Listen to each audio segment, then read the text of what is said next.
Hello guys, അപ്പോൾ ഇന്ന് റിതുവിനെയും കൊണ്ടൊന്ന് ഹോസ്പിറ്റലിൽ പോകാൻ കേട്ടോ. ഇന്നലെ തൊട്ട് ആൾക്ക് ചെറിയൊരു മൂക്കൊലിപ്പൊക്കെ ഉണ്ട്. അപ്പോൾ ഒന്ന് ഹോസ്പിറ്റലിൽ കാണിക്കാമെന്ന് വെച്ചു. ഈ ചാട്ടം കണ്ടിട്ട് പനിയാണെന്ന് തോന്നിയില്ല അല്ലേ? പനിയാണെങ്കിൽ ആൾ നല്ല ഉഷാറാണ് കേട്ടോ. മൂക്കൊലിപ്പ് മാത്രമേ ഉള്ളൂ. പിന്നെ രാത്രിയിൽ നല്ല മൂക്കടപ്പും ഉണ്ടായിരുന്നു.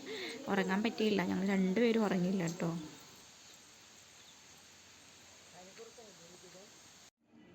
അങ്ങനെ ഫൈനലി നമ്മൾ ഹോസ്പിറ്റലിൽ വന്നു. ഹോസ്പിറ്റലിൽ വന്നിട്ട് ടോക്കൺ എടുത്തിട്ട് വെയിറ്റ് ചെയ്യുവാണ് കേട്ടോ ഡോക്ടറിനെ കാണിക്കാൻ വേണ്ടിയിട്ട്. വലിയ തിരക്കൊന്നും ഇല്ലാത്തത് കൊണ്ട് ടോക്കണും പെട്ടെന്ന് കിട്ടി. ഡോക്ടറിനെ കണ്ടിട്ടും പെട്ടെന്ന് ഇറങ്ങാൻ പറ്റി. നമ്മൾ റിതുവിനെ ഒരു വേറെ ഡോക്ടറിനെയായിരുന്നു കാണിക്കുന്നത്. കൊച്ചിയിൽ തൊട്ട് ഡോക്ടർ അബ്ദുൽ അസീസ് എന്ന് പറഞ്ഞൊരു ഡോക്ടറിനെയായിരുന്നു കാണിക്കുന്നത്.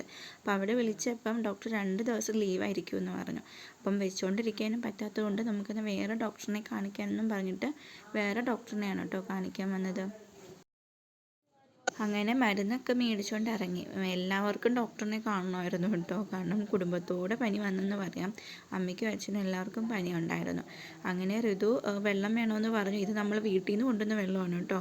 ആരും വിചാരിക്കരുത് പനിയായിട്ടുള്ള കൊച്ചിന് പുറത്തുനിന്ന് വെള്ളം മേടിച്ച് കൊടുത്തതാണെന്ന്. നമ്മൾ കുപ്പി പെട്ടെന്ന് തരാൻ ഞാൻ നോക്കിയപ്പം കുപ്പി കണ്ടില്ല. അതുകൊണ്ട് നമ്മൾ നേരത്തെ മേടിച്ച ഒരു കുപ്പിയിൽ ചൂടുവെള്ളം ആക്കിക്കൊണ്ട് വന്നു. പിന്നെ എനിക്കൊന്ന് ഡോക്ടറിനെ കാണണമായിരുന്നു. തൈറോയ്ഡൊക്കെ ചെക്ക് ചെയ്തിട്ട് അങ്ങനെ ഞങ്ങൾ എല്ലാവരും കൂടെ ഹോസ്പിറ്റലിൽ നിന്ന് ഇറങ്ങി. അങ്ങനെ ഋതു ഇപ്പം ചായ കുടിക്കുന്നത് കണ്ടോ. വീട്ടിൽ ഇട്ട് പുറകെ നടന്ന് കുടിപ്പിക്കാൻ നോക്കിയാലും കുടിക്കാത്ത ആളാണ് കേട്ടോ. ഇപ്പം ചായ പിടിച്ച് എനിക്ക് മേടിച്ച ചായയാണ് അവൾ മേടിച്ച് വെച്ച് കുടിക്കുകയാണ്. പനി ആയതുകൊണ്ട് ഒരു അങ്ങനെ ഞങ്ങൾ ഒരു ബ്യൂട്ടി പാർലറിലോട്ട് കയറിയിട്ടുണ്ട് കേട്ടോ. ആക്ച്വലി ഒരു 3 ബ്യൂട്ടി പാർലർ കയറിയെന്ന് വെക്കാം. ഈ ആദ്യം കയറിയ ബ്യൂട്ടി പാർലർ ആരും ഇല്ലായിരുന്നു, ക്ലോസ് ചെയ്തിട്ടിരിക്കുമായിരുന്നു. എന്നോട് കുറേ നാളായിട്ട് പറയാം മൂക്ക് കുത്തണമെന്ന്. ഒത്തിരി നാളായിട്ട് പറയാം, എന്നും ചോദിക്കും മൂക്ക് കുത്തിയെന്ന്. അതിന് വേണ്ടിയിട്ട് വന്നതാണ് കേട്ടോ. അപ്പോൾ നമ്മൾ ആദ്യം കയറിയൊരു ബ്യൂട്ടി പാർലർ ഉണ്ടായിരുന്നു, അവിടെ ക്ലോസ്ഡ് ആയിരുന്നു. അപ്പോൾ ഇവിടെ കയറിയപ്പം വൈഗ ബ്യൂട്ടി പാർലർ നമ്മുടെ കോന്നിയിൽ തന്നെ ഉള്ളതാണ്, വളരെ ഫേമസ് ആണ്. അപ്പോൾ അവിടെ കയറിയപ്പം അവിടെ മൂക്ക് കുത്തുന്ന ആൾ ലീവായിരുന്നു. പിന്നെ ഞങ്ങൾ ഫൈനലി മൂക്ക് കുത്തിയത് ഇവിടെയാണ് കേട്ടോ, ആദി ബ്യൂട്ടി പാർലർ.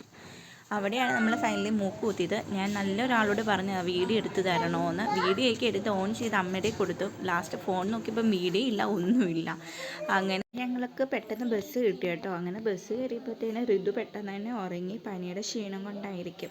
ഞാൻ ബസ്സിൽ കയറിയപ്പം തന്നെ ഓടിച്ചെന്ന് സൈഡ് സീറ്റിലിരുന്നു കേട്ടോ. എനിക്ക് പണ്ടും ആ ഒരു ഫീൽ ഉണ്ട്, ഇപ്പോഴും അതുണ്ട് കേട്ടോ. എനിക്ക് സൈഡ് സീറ്റിലിരിക്കുന്നത് ഒരു പ്രത്യേക സുഖമാണല്ലേ ബസ്സിൻ്റെ. അങ്ങനെ പുറത്തോട്ട് നോക്കി കാഴ്ചയൊക്കെ കണ്ടിരുന്നു. പെട്ടെന്ന് തന്നെ വീട്ടിൽ വന്നപ്പോൾ ഞാൻ ഋതുവിന് പെട്ടെന്ന് തന്നെ കഞ്ഞി കൊടുക്കുകയാണ് കേട്ടോ. കാരണം ടാബ്ലറ്റ്സ് കൊടുക്കണമല്ലോ, അതുകൊണ്ട് പെട്ടെന്ന് തന്നെ കഞ്ഞി കൊടുത്തു. ഋതുവിന് കഞ്ഞി കൊടുത്ത് സെറ്റ് ചെയ്തതിന് ശേഷം ഞാൻ നല്ല ചക്കയും എല്ലുകറിയും കഴിച്ചു കേട്ടോ. എല്ലാവരും കപ്പ എല്ലുകറി എന്ന് കേട്ടിട്ടുണ്ടായിരിക്കും അല്ലേ. എനിക്ക് ഭയങ്കര ഇഷ്ടമാണ് ചക്ക. അതുകൊണ്ട് ഞാൻ അമ്മയോട് പറഞ്ഞ് വഴക്കുണ്ടാക്കി